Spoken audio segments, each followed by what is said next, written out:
Hi అండి, అందరికీ నమస్తే. ఈరోజు మన మనీ వంటింటి రుచుల్లో ఎంతో టేస్టీ అయిన అండ్ హెల్దీ అయిన ఈ సమ్మర్లో కూల్గా తినాలనిపిస్తే చాలా ఈజీగా చాలా తక్కువ ఇంగ్రీడియంట్స్తో చేసుకునే బాసుండి రెసిపీ ఎలా తయారు చేయాలో చూద్దామండి.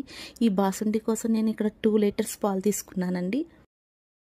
నేను ఇక్కడ ఆవు పాలు తీసుకున్నాను. ఈ ప్లేస్లో మీరు గేదె పాలు, ప్యాకెట్ పాలు అలా ఏదైనా తీసుకోవచ్చు. నేను ఇక్కడ 2 లీటర్స్ ఆవు పాలని ఒక మందపాటి పెనంలో పెట్టుకుని మరిగించుకుంటున్నాను అనమాట.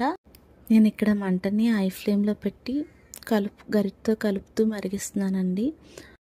పాలు త్వరగడుతుంది కదా, నేను దాన్ని పక్కకి గెంటుకుంటూ కంటిన్యూస్గా కలుపుకుంటూ మరిగించాను అనమాట.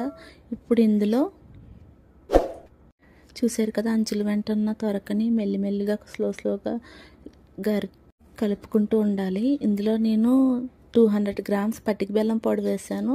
ఈ ప్లేస్లో మనం షుగర్ కూడా వేసుకోవచ్చు, 200 గ్రామ్స్. అలాగే సన్నగా కట్ చేసుకున్న జీడిపప్పు, పిస్తా పప్పు, అలాగే బాదం పప్పు కూడా వేసి యాలక్కాయల పొడి కూడా వేసి బాగా కలుపుతున్నాను.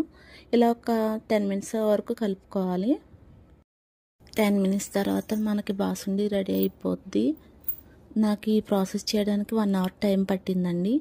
మనం తయారు చేసుకున్న బాసుండిని ఇప్పుడు ఫ్రిడ్జ్లో పెట్టి కూల్గా సర్వ్ చేసుకుంటామే.